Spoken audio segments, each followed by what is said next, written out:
Dneska zdravím, jsem do Hradce, do našeho divadelka a moc vám chci poděkovat za to, co jste dneska nám předvedli, co jste nám ukázali, čím se zabýváte, nad čím pracujete, jaká jsou vaše témata.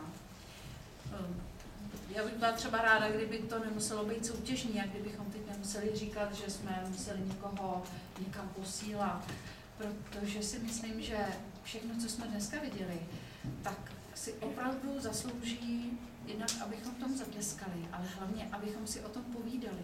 Že jste nám vždycky přinesli nějaké téma, které nás nějakým způsobem zaujalo a my si teďka s vámi budeme chtít o tom povídat. Tak já teď hnedka na začátek řeknu, že já si pak budu povídat s dětmi a mé kolegyně, paní Blanka a paní Jaroška, si budou povídat s dospělými. Tak my jsme za sebe museli rozhodnout dneska tímto způsobem.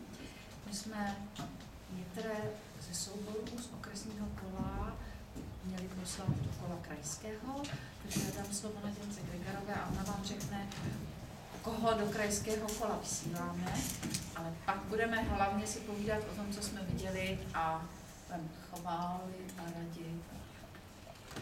Děkuji, Jení. Na krajskou přehlídku dětských divadelních souborů a loutkářských, která se koná 13. až 15. dubna tady v divadle Drak v Hradci Králové, pozveme představeníčka z jesliček.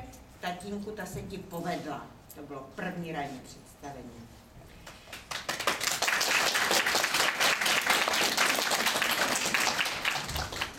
Uvidíme se s překvapeným Štrůdlem a jeho představením, jak slunko na všechno přišlo.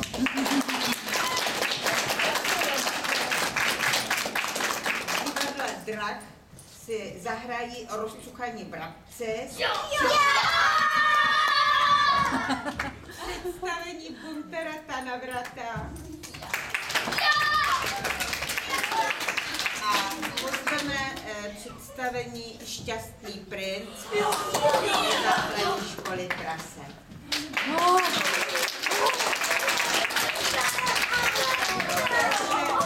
Takže takhle jsme se rozhodli a než se rozejdeme k povídání, tak vám poděkuju za vaše představení, za moc krásný den, za práci, kterou se vašima paníma učitelkama odvádíte a přeju vám zdraví, ať to jde dobře ve škole. A vy teď půjdete s Janíčkou a my si s paníma učitelkama půjdeme nahoru. A šťastnou